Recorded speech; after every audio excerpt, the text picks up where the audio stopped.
आता तुम्ही बघा 25/9/2020 को सोसाइटी फॉर्मेशन हो गया, कैसे भी करके वो हैंड ओवर नहीं दे रहा है, रजिस्ट्रार के उधर स्टे लगा रखा है सर। 300 200 ऑक्यूपाइड है, उसके बाद अनसोल्ड, सॉरी सर 200 ऑक्यूपाइड है सर।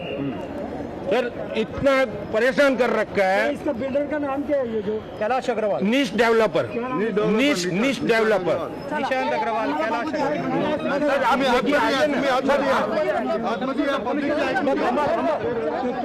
बिल्डर का नाम कैलाश अग्रवाल। बाकी को नाही। आपण बघतोय की अनेक खरं तर आता बाबी यामध्ये सगळ्यामध्ये समोर येत आहेत। वॉटर शॉर्टेज होतं, सोसायटी हँडओव्हर झाली नव्हती, अशा अनेक घटना समोर येत आहेत। फायर सिस्टम व्यवस्थित काम करत नव्हतं, त्यामुळे दुर्दैवाने ही आग लागल्यानंतर नागरिक हतबल झाले आणि त्यामुळे आपण बघतोय ही आग पसरत गेल्याचं सुद्धा सध्या बोललं जातं। या सगळ्यामध्ये बिल्डरला कुठेतरी दोषी धरण्यात येत आहे, स्थानिक नागरिकांकडनं, तिथल्या रहिवाशांकडनं।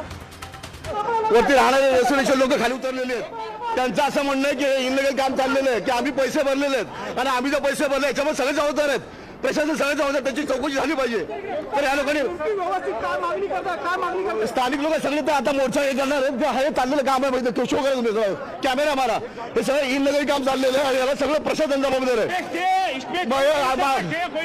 महाआघाडी सरकार जबाबदार आहे, इथलं प्रशासन जबाबदार आहे, महानगरपालिका जबाबदार आहे, यांच्यावर खऱ्या अर्थाने मनुष्यवधाचा गुन्हा दाखल केला पाहिजे। खाली करा सगळ्यांनी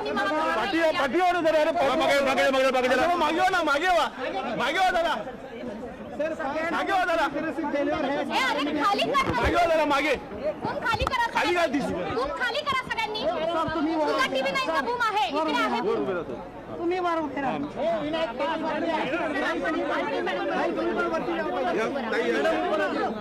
आता एकेकाने विचारायचं क्या फेलियर है इसके बारे में जानना चाहेंगे। इधर का सिस्टम फेलियर था, हमारा फायर आने के बाद एक्टिवेट हुआ है।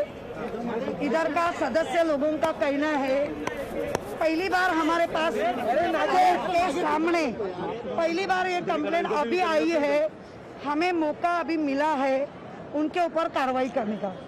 इधर बिल्कुल राजनीति नहीं होनी चाहिए, जो गलत है वो गलत है। ये कल ही मुख्यमंत्री ने कहा है, जो अनाधिकृत है उनको कोई भी मदद नहीं करेगा। आरोप होता है एक दिन में नहीं हुआ होगा, काफी समय से होगा, तो बीएमसी ने कहीं ना कहीं नहीं, इनके ऊपर बहुत बार कंप्लेन आने के बाद कार्रवाई भी हुई है।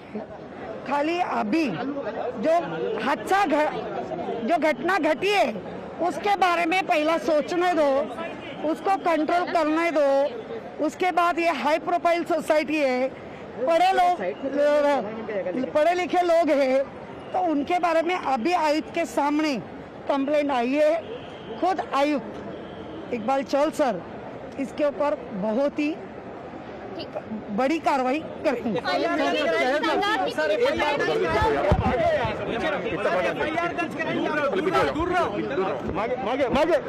सर क्या आप लोग FIR दर्ज कराएंगे? नेमकी घटना काय झाली, तुम्ही माहिती काय घेतली? मैं बोलना रहा नहीं, तुम्हें मागे बोलिए ना सर। यहाँ रखिए, यहाँ रखिए सर थोड़ा सा लाउडली बोलिएगा। आप लोग क्या चाहते? अगर आप लोग चुप होंगे तो बोलूंगा मैं। सर हिंदी आणि मराठी दोघांमध्ये बघा इथे जो आज हे दुर्दैवी घटना घडली आहे, आता आपल्याला दोन भागामध्ये याला बघितलं पाहिजे। पहिला भाग आहे जो आपला तातडीने इमर्जन्सी काम करून हे आज बुजवायची आहे, त्या संदर्भात मी थोडक्यात माहिती देऊ इच्छितो। आम्हाला 11:51 आम्हाला माहिती मिळाली होती, लगेच आमचे लोक इथे पोचले आणि पहिले 19 माळ्याला आग लागली होती, नंतर आग पसरली 20th फ्लोअरला 20 माळ्याला। आता दोन्ही ठिकाणी आग बुजवली गेली आहे। आमचे डेप्टी CO FO वगैरे स्वतः ते 19 आणि 20 माळ्यामध्ये आहे आणि आता आमचा पहिला उद्देश असा आहे की आणखीन काही घटना घडू नये आणि हे आग परमनेंटली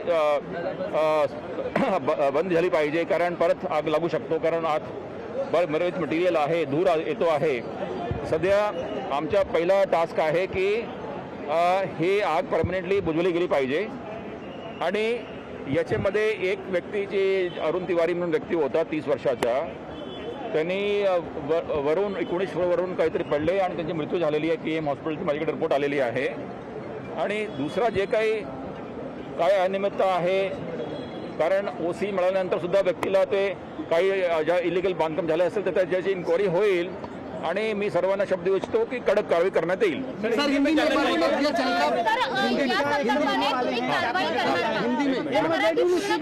हिंदी में बोलता हूँ. ऐसे है कि ये जो वन विघ्न टावर है, आज सुबह 11:51 पे हमारे कंट्रोल रूम को ये इन्फॉर्मेशन आई, सूचना आई कि यहाँ पे आग लग गई है. तो हमारे लोग कुछ ही मिनटों में यहाँ पहुँच गए थे और आने के बाद मालूम चला कि जो 19वां फ्लोर है, 19th फ्लोर, वहाँ में एक फ्लैट में आग लगी थी और वो 20वें फ्लोर में स्प्रेड हो गई थी. परंतु हमारे लोगों ने सीढ़ियों से जाके, हमारे जो डेप्टी फायर ऑफिसर वगैरह हैं उन्होंने खुद वहाँ पहुँचे 19th फ्लोर के अंदर. अभी दोनों फ्लोर की आग बुझा दी गई है, परंतु हमारे लोग वहाँ पे हैं. अभी भी वहाँ ऑपरेशन चल रहा है कि वापस आग न लग जाए, क्योंकि धुआं बहुत आ रहा है और कभी कभी वापस आग लग जाती है. कभी वो फेस चल रहा है. अभी हमारे इमीडिएट अर्जेंट हमारा ये टारगेट है कि ये आग परमानेंटली बंद हो जाए.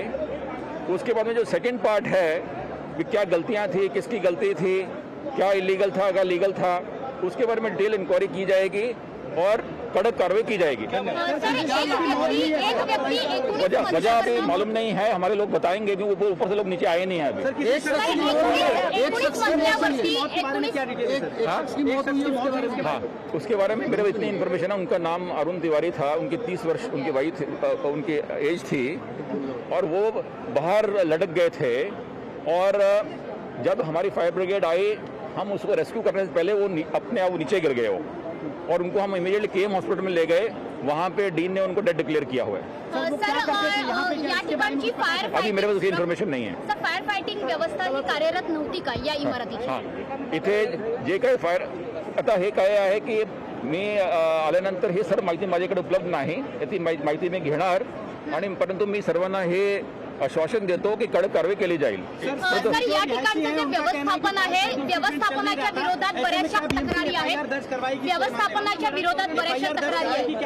अरे एक बार बघा, हे जो सोसायटी आहे हे श्रीमंतांची सोसायटी आहे. हाई क्लास लोक राहतात, फार महान फ्लॅट्स आहे. It is hi end society. Even residents who are living here, they are very responsible and learned people.